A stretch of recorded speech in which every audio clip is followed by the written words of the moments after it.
Breaking news చూస్తున్నాం. స్థానిక సంస్థల ఎన్నికల్లో బీసీలకు 42% రిజర్వేషన్లపై ప్రభుత్వం తీసుకొచ్చిన జీవో 9 పై హైకోర్టు స్టే విధించడంతో కాంగ్రెస్ సంస్థాగత నిర్మాణాలను బలోపేతం చేయడంపై దృష్టి సారించింది. జిల్లా కాంగ్రెస్ కమిటీల నియామకాన్ని వీలైనంత త్వరగా పూర్తి చేయాలని అధిష్టానం భావిస్తున్నది. ఇక ఈ ప్రక్రియపై ఇప్పటికే ఏఐసీసీ నియమించిన 22 మంది పరిశీలకులు ముందస్తు షెడ్యూల్ ప్రకారం ఈ నెల 4 నుంచి క్షేత్రస్థాయిలో పర్యటించాల్సి ఉండగా స్థానిక ఎన్నికల దృష్ట్యా నిలిచిపోయింది. దీంతో ఈ నెల 11 నుంచి ఏఐసీసీ పరిశీలకులకు హైదరాబాద్కు రానున్నారు. క్షేత్రస్థాయిలో జిల్లా ఇన్ఛార్జి మంత్రులు, జిల్లా ఎంపీలు, ఎమ్మెల్యేలు, ఎమ్మెల్సీలు, ముఖ్య నేతలను కలిసి వారి అభిప్రాయాలను సేకరించనున్నారు. వారు ఇచ్చిన సమాచారం మేరకు అధిష్టానం ఆయా జిల్లాల అధ్యక్షులను నియమించనుంది. ఈ నెల ఆఖరులోగా డీసీసీ అధ్యక్షుల నియామక ప్రక్రియ పూర్తవుతుందని పార్టీ నేతలు చెబుతున్నారు.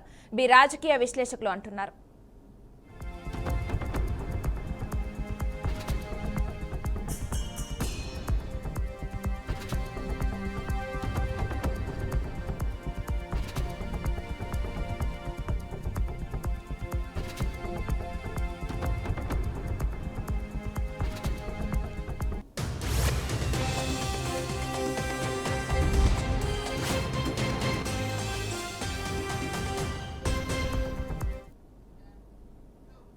భారతదేశంలో వ్యవసాయాన్ని అభివృద్ధి చేయడం కోసం రైతుల ఆదాయం 2 రెట్లు చేయడం కోసం ప్రధాని నరేంద్ర మోదీ ప్రారంభించిన పీఎం ధనధాన్య కృషి యోజన ప్రారంభం కానుంది. దేశవ్యాప్తంగా ఎంపిక చేసిన కొన్ని జిల్లాల్లో మొదటి దశలో ఈ స్కీమ్ ప్రవేశపెట్టనున్నారు. ఈ స్కీమ్ కింద మొత్తం వ్యవసాయ రంగాన్ని మార్చడానికి, అలాగే రైతుల ఉత్పాదకతను పెంచడానికి కేంద్ర ప్రభుత్వం అతిపెద్ద ప్రణాళికను రూపొందించింది. వ్యవసాయ ఉత్పాదకతను పెంచడంతో పాటు పంటల దిగుబడిని, వ్యవసాయంలో వస్తున్న మార్పుల పట్ల రైతులకు అవగాహన కల్పించడమే ఈ పథకం యొక్క ముఖ్య ఉద్దేశమని మోదీ తెలిపారు.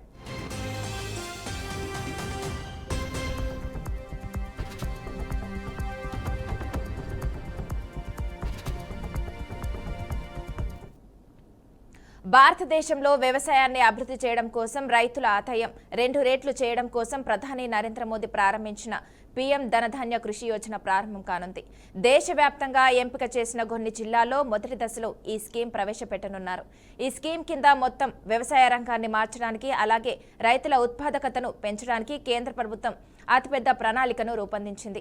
వ్యవసాయ ఉత్పాదకతను పెంచడంతో పాటు పంటల దిగుబడిని, వ్యవసాయంలో వస్తున్న మార్పుల పట్ల రైతులకు అవగాహన కల్పించడమే ఈ పథకం యొక్క ముఖ్య ఉద్దేశమని మోదీ తెలిపారు.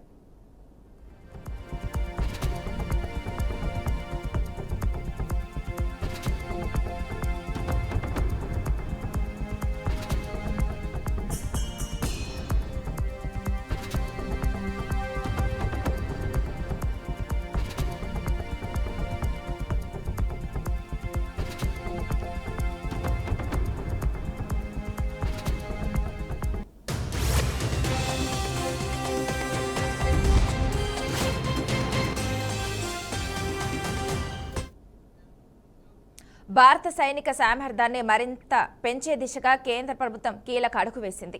బ్రిటన్ నుంచి అత్యాధునిక క్షిపణులు కొనుగోలు చేసేందుకు భారత్ ఒక భారీ ఒప్పందం కుదుర్చుకుంది. సుమారు 4151 కోట్ల విలువైన ఈ రక్షక ఒప్పందం ద్వారా భారత సైన్యం అమల పొద్దులోకి శక్తివంతమైన ఆయుధాలు చేరనున్నాయి. ఈ ఒప్పందంలో భాగంగా మార్ట్వెల్గా పిలిచే తేలికపాటి బహుళ ప్రయోజన క్షిపణులను భారత సైన్యం సమకూర్చుకోనుంది. పురాణాల్లో ప్రస్తావించే అలుపెరగని పక్షి పేరును ఈ క్షిపణులకు పెట్టారు.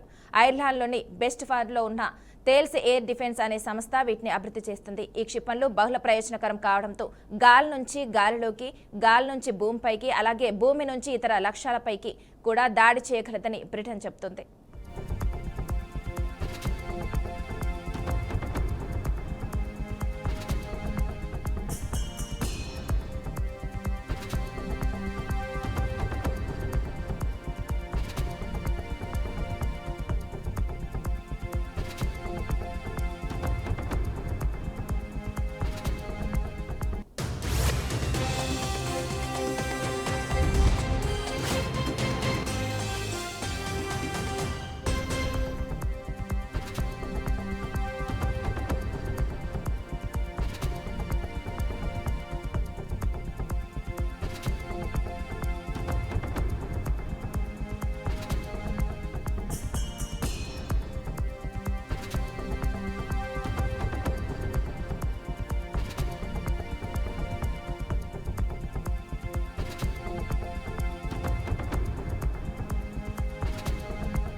భారత సైనిక సామర్థ్యాన్ని మరింత పెంచే దిశగా కేంద్ర ప్రభుత్వం కీలక అడుగు వేసింది.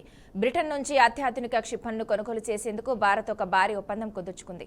సుమారు 4151 కోట్ల విలువైన ఈ రక్షణ ఒప్పందం ద్వారా భారత సైన్యం అమల పొదిలోకి శక్తివంతమైన ఆయుధాలను చేరనున్నాయి. ఇక ఈ ఒప్పందంలో భాగంగా మాటలెల్గా పిలిచే తేలికపాటి బహుళ ప్రయోజన క్షిపణులను భారత సైన్యం సమకూర్చుకోనుంది.